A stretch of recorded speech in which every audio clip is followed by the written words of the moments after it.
This for all you fools that don't know what's up yet.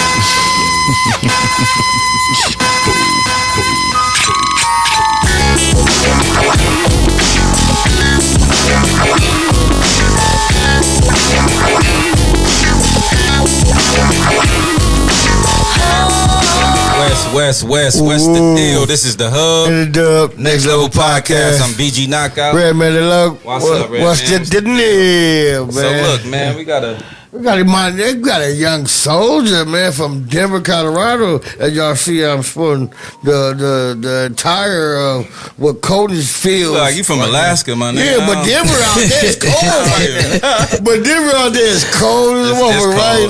It's cold. Yeah, but we got a young soldier that's from Denver. His name is G.I. Hey, what's going on with it, man? Hey, man. Hey, and I appreciate y'all welcoming me on the Hub and Dub, man. Appreciate you for being here, man. So give us a little background on like where you coming from.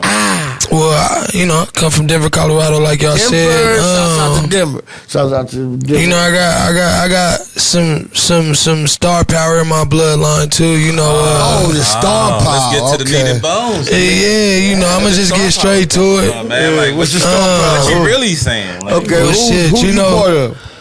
You know, my granddaddy, that's Roger Troutman. Right. He started that whole auto-tune wave that everybody on right now. Is it You know what I'm saying? Hold on. Wait, he was on the voice box.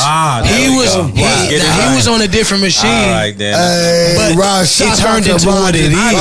You know what I'm saying? Let's chronologically, let's like get it right.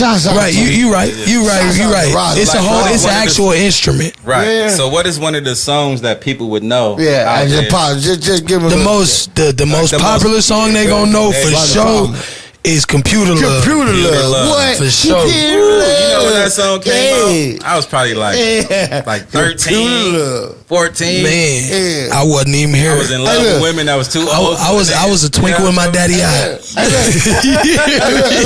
Look, Roger, man, that's hard, bro. Look, they gotta think about it.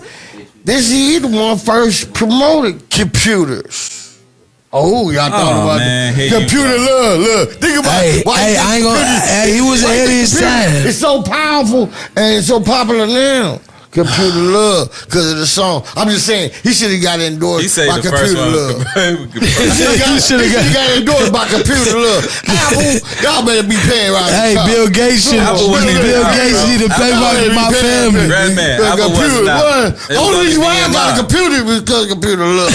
Shit, Computer Love. Well, I'm trying to meet a bit. The young nigga. No, we ain't Computer Love. Come on, I ain't know nothing about it. Roger Trout said we on. Hold on. Shout out to Roger Trout. That's all.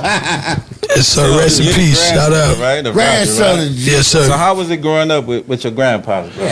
Talk about Well, I was real young when I got to spend my time with him because unfortunately, rest in peace, his time got cut short. Yeah. But rest in peace to him. But you know, as a youngin, I was just going around with him doing things that normal kids wasn't doing. You know, I'm sitting around tables that I ain't even understand what it was till now. You know, grown man, like explain, like okay, so he had me at summer jams, and I was meeting people like Janet Jackson and Prince, and oh wow, and I had this. All right, so like my first time meeting Prince, right? He coming off stage, right? And I'm a kid. And the only reason I remember this is because it was a traumatic experience for me, right? Okay. So I don't know nothing about Prince and want to be your lover, none of that. You know what I'm saying? So he come off stage and his head sweating, you know, his hair all over his face. Right, you know what I'm saying? Then he got the eyeliner on that's running a little bit because he's sweating, right? Then he got the mesh shirt on. You know, he got the mesh shirt on. Right. Then he got the ass. No, sir, I don't endorse that. Then he got the ass cheeks out. And I don't disrespect it. Yeah, the assless chaps. I don't disrespect it, but that's not what I'm on. But I'm saying, yo, listen. I cried when I first. Ass in the, his whole back pants got cheeks. You see what and he wearing pumps.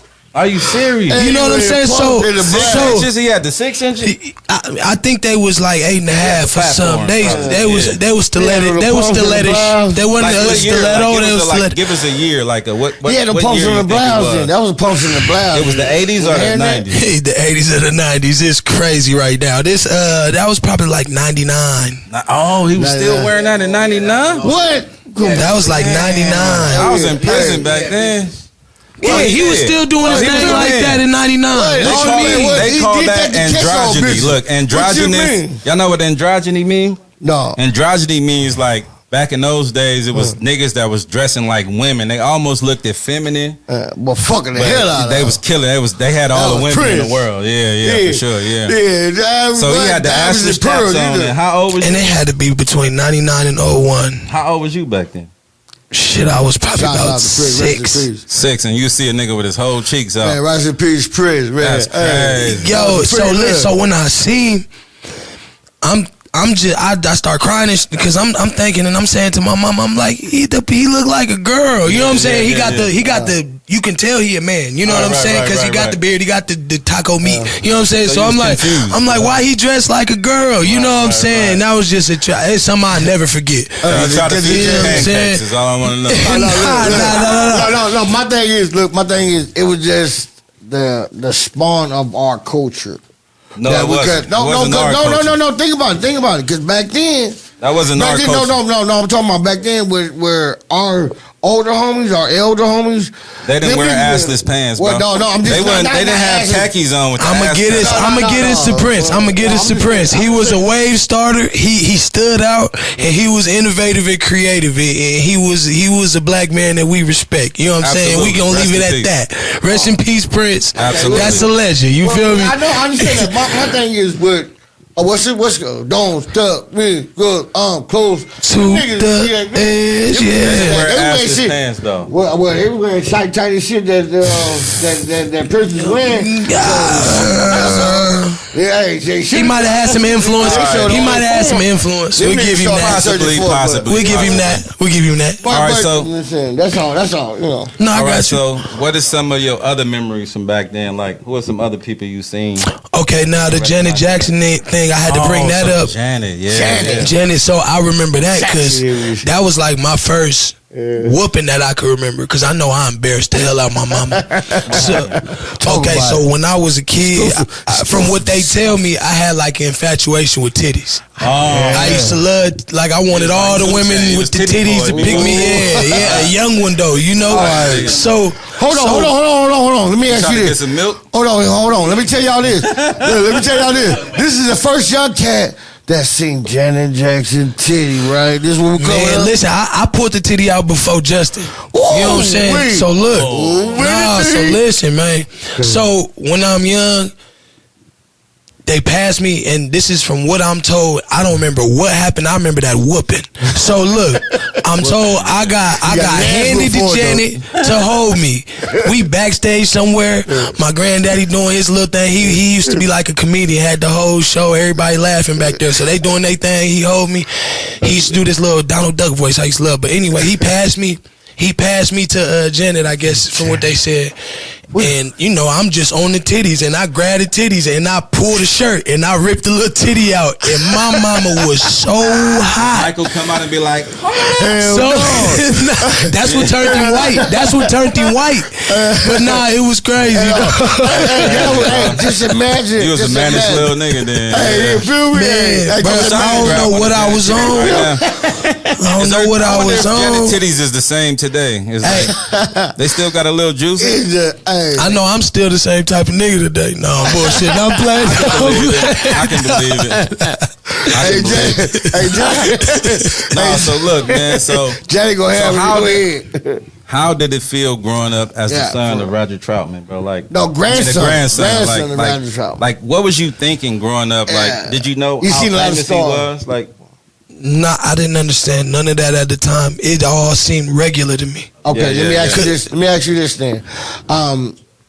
What age that you can recognize and see that your grandpa was the star that he was and who he is when you finally learned that? Was it after his death or was it towards? It was after his death, but it was the funeral is what made me realize. Because the magnitude of the funeral, the people there, cameras, we was in one of the biggest places. I feel like I had been down there, was looking like a stadium. You feel me? Like, okay. And it's a funeral. Yeah.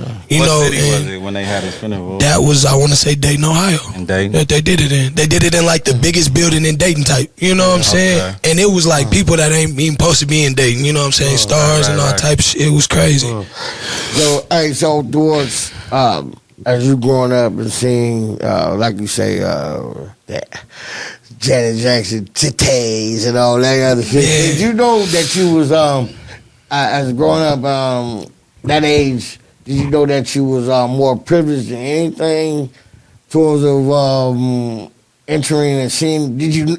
Well, my fact. Did you know that these was the people that you was that you put off before? As you saying now, how did you find? I mean, what did you realize? Like you asking me, when did I realize that them was the people that I met, and that was like, oh damn, that was Prince. Sure. Well, really, the Prince thing, I never forgot, and I realized who Prince was after that, because everybody was like, oh nah, he famous. You know what I'm saying? They would have to show me pictures and try to like warm me up to ever seeing him again. You know what I'm saying? Because they was close, so they would have to like show me like magazine or videos, like play the songs. This is him. You know what I'm saying? So like I got warmed up to him real fast. All of that, bro. They had to show me everything about Prince for me to get comfortable with that. After that, it was an experience. I'm telling you. So being that you came from like a musical background, so you got a little music in you. You an artist, right? Yes, sir. And what they call you? Well, they call me G.I. G.I. And what do G.I. stand for? Okay, well, G.I., that's a whole story in itself. I got the name G.I. I had some older partners when I was young. You know, niggas came up in the impoverished area. So they would take me when they went to the rich neighborhoods and go rob the houses. And I was... Shit. Hold on. That's not incriminating. Allegedly. This is allegedly. This is just allegedly. We're going to say this for the just movie. Allegedly. All right, so skip past all that. Okay.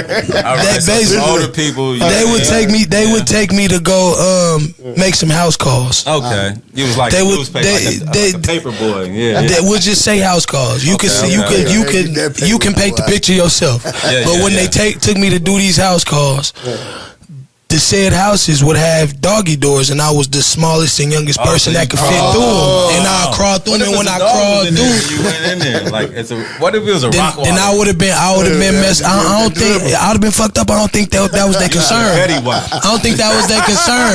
And most of the time, the dog was already in the backyard, and you could do something to hem up the dog before you go in the house. You know what I'm saying? So.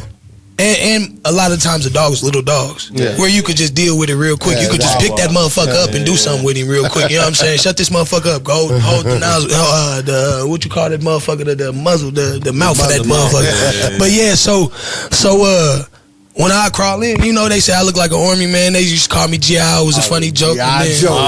So it come from that. G.I. Joe. So it came from that. And since I earned that name, I always took pride in it. And I just kept that name all the way through. Because I thought it was for green eyes, because your eyes is green, right? Nah, that's funny. My mama eyes is green. Nah, my eyes is different. Look, I'm light skinned, but I ain't got the light skinned eyes, man. Listen, man, my shit brown. I thought you was busy, bro. But what's crazy though is my granddaddy got like 40-something kids, something crazy, and like more than half of them got green eyes. Almost all of them got green eyes. I probably got 40-something too. I ain't even out. Nah, you freaky out here. You moving crazy. You moving crazy. All of that. Yeah, no, they finna run this video back in court. Like 58. You got kids he ain't claiming over there, but we ain't gonna talk about that. Okay, so let me ask you this: what platform are you for sure signed into? So these artists can see like you are, who you are, you know, that they can tune in. Well, look, Spotify. First thing y'all need to know is I'm Denver's finest. You know what I'm saying? I'm the OG Box State. I'm the OG Box State baby. I'm the first one to say it. I'm the first one to claim it. I'm the first one to drop it. Box State baby. Anyway, look, man. On Spotify is where y'all need to get everything from me at. But really though, y'all need to tap in with me everywhere. GI_6IX on Instagram. Make sure y'all follow me. Do that before I get mad, because I'm happy right now. I'm chilling with my niggas. Do that before I get. You know what I'm saying? Listen, man, we're gonna sign you to Death Row Records. You know what I'm talking about? Hey man. Hey man, I've been signing all my bitches to that lately, so it's only right. We got lawyers, you know what I'm talking about? Redman gonna be your roadie. Okay, it's good. It's good. Me and Red Rocket, so yeah, we can go knock some hoes, do all the extra shit together. It's good. So what you think about? Let's talk about. Oh wait, before we get on that, I got a project dropping in February, and I need everybody to be anticipating that and looking out on my page and watching for that. So follow that GI_6IX, man. February, Walking on Water dropping. Walking on water, man. Y'all make sure y'all like sign Issa, man, listen, man. Before you could even all the way get it out your mouth, man. T.I. and his son been acting an ass on that internet. You talking about King? Yeah, King. They been acting an ass. So but you seen when his dad choked him out in the little. Yeah, I seen all that. I watched the whole interview before it. I watched. What King was saying to his dad though, like. See, this is what I was gonna get at though. This is the part that I wanted to talk about, because I got an unpopular opinion.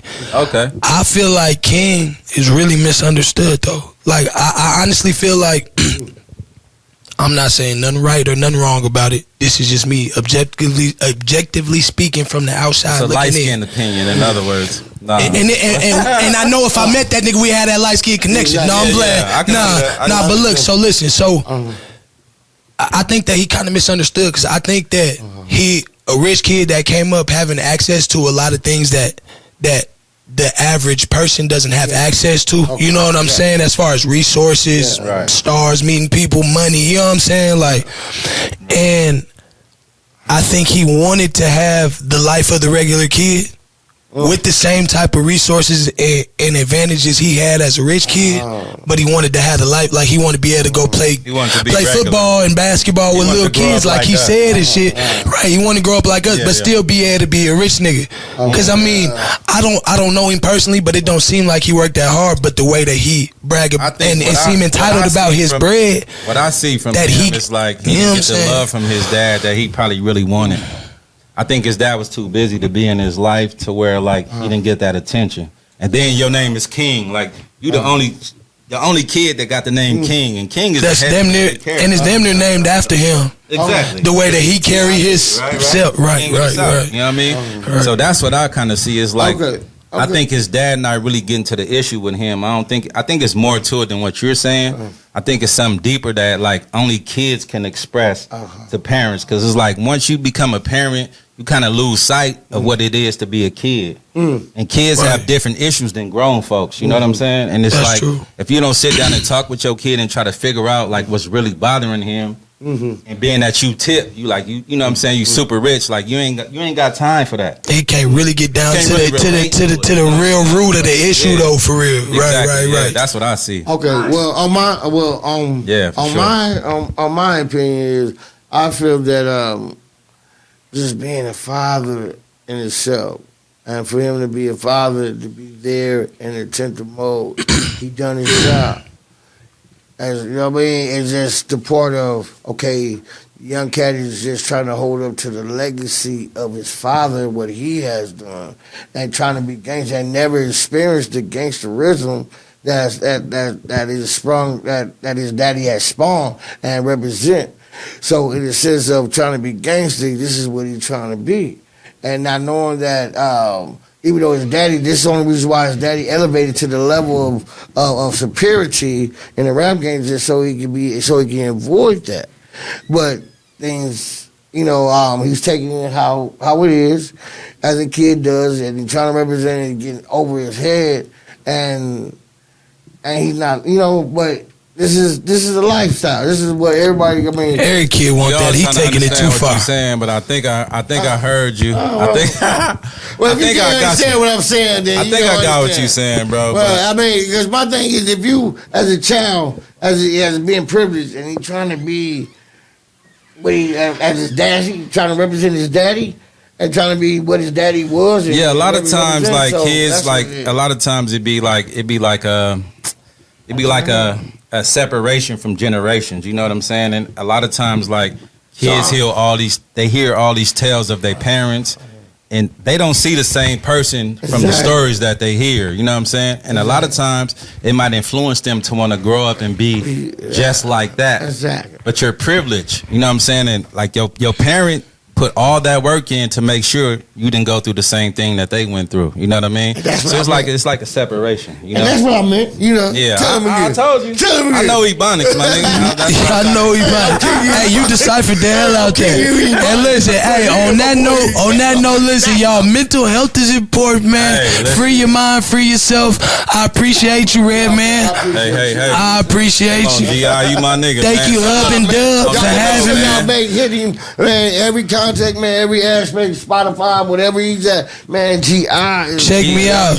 Man, lock your doors, hide your whores, man. You know what I'm saying? All that, man. And I'm leaving with her, and I'm leaving with her cheese and your cheese. You hear me? Rest in peace, Roger Troutman. On that note, hey, rest in peace. Hold on. This is the Hub and Dub Next Level Podcast. I'm BG Knockout. Redmond the Low. This is G.I. Chess. Not checkers. And we out of here, man. Salute. Catch y'all next time. Denver, shouts out to Denver. Hey, I got my hat. 720-303, man. 5280, man. All that shit. That's what's up.